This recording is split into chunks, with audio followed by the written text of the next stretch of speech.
भक्तमाल जी की एक कथा है कि एक राजा था, उसके सिर में बहुत दर्द रहता था। तो एक वैद्य ने आकर के कहा कि मानसरोवर में रहने वाले हंस, उनके हृदय को अगर लाया जाए और उससे एक दवाई बनाई जाए, उसका लेपन उनके सिर पे किया जाए तो उनका सर का दर्द हमेशा के लिए खत्म हो जाएगा। राजा ने सैनिकों को आज्ञा की, जाओ मानसरोवर से हंस पकड़ के लाओ। सैनिक सब पहुंच गए मानसरोवर, लेकिन सैनिकों की वेशभूषा देख करके हंस उनके हाथ आए नहीं, दूर ही दूर रहे। 3-4 दिन तक सब सैनिक वहीं पड़े रहे, हंस हाथ नहीं आए। एक दिन उन सैनिकों ने देखा कि कुछ संत वहां पर आए और वे अपने हाथों से दाना चुगा रहे थे और हंस उनके हाथ से दाना ले रहे। सैनिक जैसे आगे बढ़े तो हंस सारे भाग गए। तो सैनिकों ने सोचा कि भाई हमारी वेशभूषा से भाग रहे हैं, हम भी अगर संत बन के आ जाएं तो शायद हमारे हाथ से भी कुछ पाएं, और जब ये पाएंगे तो हम इनको पकड़ लेंगे। तो हंसों का स्वभाव क्या था? संतों का सम्मान करते थे। ये सभी सैनिक संतों का रूप धारण करके गए और हाथ में दाना लेकर के हंसों को खिलाने गए। तो भक्तमाल जी में वर्णन है कि वे सब हंस जानते थे कि ये वही सैनिक हैं, लेकिन संत वेश में आए हैं। संत वेश में आए हैं, अगर हम इनके पास नहीं गए तो भेष का अपराध बनेगा। जानते हुए भी कि हमें बंदी बनाएंगे, जबरदस्ती जो हंस थे वे उनके समीप चले गए और सैनिकों ने थोड़ी देर तो दाना चुकाया और फिर मौका पाके उनको पकड़ लिया, ले गए। ये दृश्य भगवान देख रहे थे। ठाकुर जी ने मन में विचार किया कि हंस जानते हुए भी कि ये सैनिक हैं, हमें बांध लेंगे, फिर भी भेष का सम्मान करने के लिए इन्होंने खुद को दे दिया। इनकी रक्षा मैं करूंगा। और ठाकुर जी एक वैद्य बन के राजा के यहां आ गए।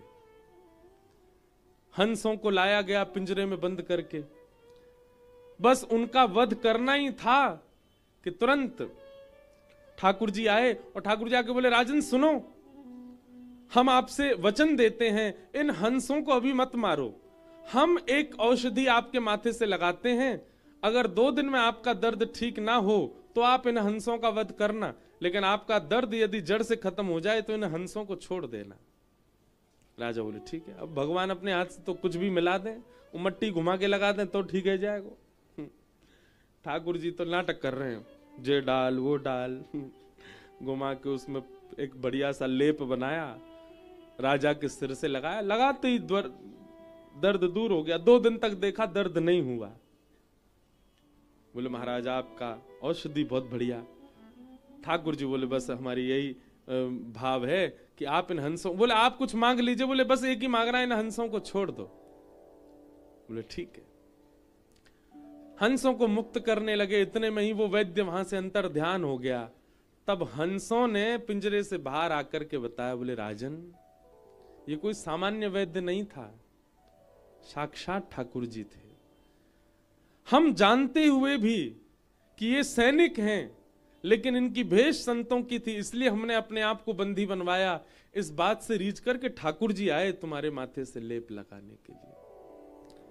भैया संतन को सम्मान करो वो तो एक अलग बात है, पर नगरी संतन के भेष को ही सम्मान कर लो, वहां से ही ठाकुर जी प्रसन्न हो जाए कि ये उनके भेष का सम्मान करते हैं।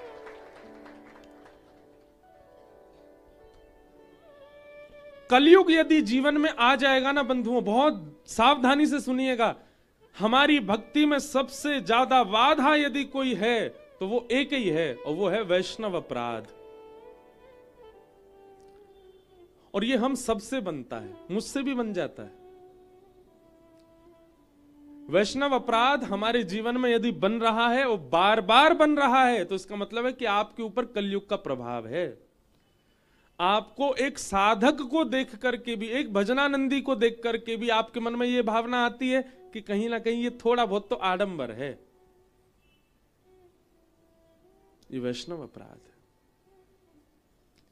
और ये कलयुग आपके ऊपर आ चुका है, इस बात का प्रमाण है।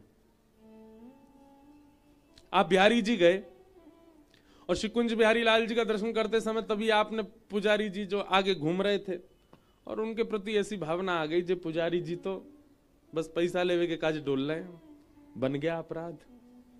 और ये अपराध कौन बनवाता है? कलयुग।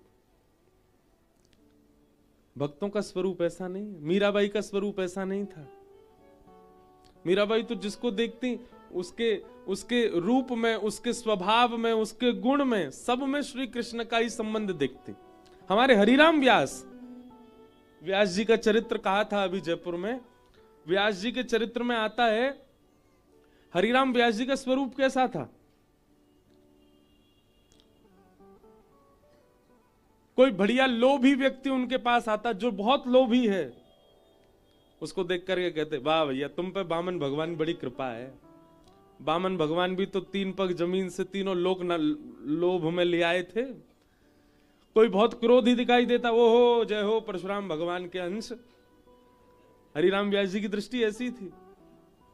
कोई बहुत सांवला सा काला सा दिखता, आ जा रे कन्हैया, उसको ऐसे ही बुलाते।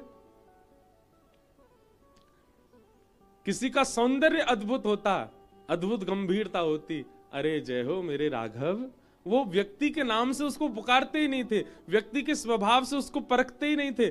जिसको देखते थे उसमें या तो आचार्यों का अनुभव करते थे या फिर ठाकुर जी का अनुभव करते थे। ऐसी हरिराम व्यास जी की दृष्टि थी। ये सीखना चाहिए हरिराम व्यास जी से। जब कभी कोई दिखे, कई लोग होते हैं उनके हाइट इतनी ज्यादा नहीं होती, छोटे से ही होते हैं, जब आए तो आओ बामन, नेक्स्ट से ही हो भैया तुम तो। कोई बहुत छरेरा हो, नेक में ही इधर भाग जाता है उधर आ जाता, पतरा दुबरा सा डोल्ला हो, उसके प्रति ऐसी भावना रहो, जय हो मत्स्य, मछली कैसे यहाँ ते मां भक्तो डोले। सब कामों के लिए हाथ पीछे कर लेता हो, जय हो भैया तुम कूर्म हो, कछुआ, वो भी उसके पास जाओ हाथ पांव भीतर कर लेता, कोई काम नहीं करता।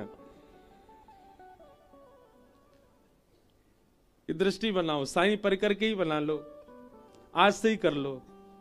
आज से रात में जिससे भी मिलो, भोजन पानी करते समय, उठते बैठते समय, उसके स्वभाव से या तो किसी आचार्य को देखो या फिर साक्षात ठाकुर जी को देखो। ये हरिराम व्यास जी की दृष्टि है।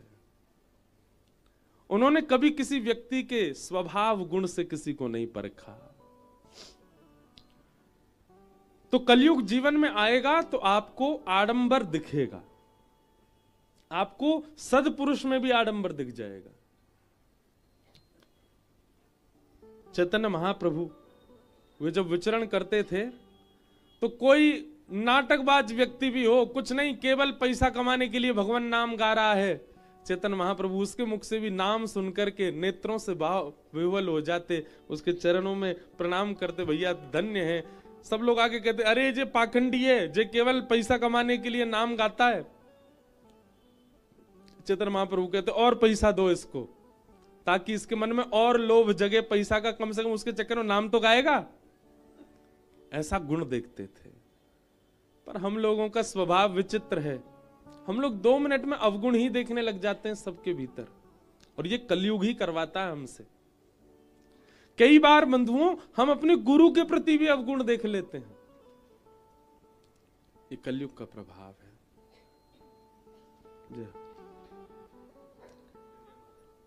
जय जय राधा वल्लभ श्री हरि वंश, जय जय राधा वल्लभ श्री हरि वंश, जय जय राधा वल्लभ श्री हरि वंश, जय जय राधा वल्लभ श्री हरि वंश, जय जय श्री वृंदावन श्रीवन चंद, जय जय श्री वृंदावन श्रीवन चंद, जय जय। ये देखो ब्रज के संत जासों छुप भी जाए वाकू सखी बना दे।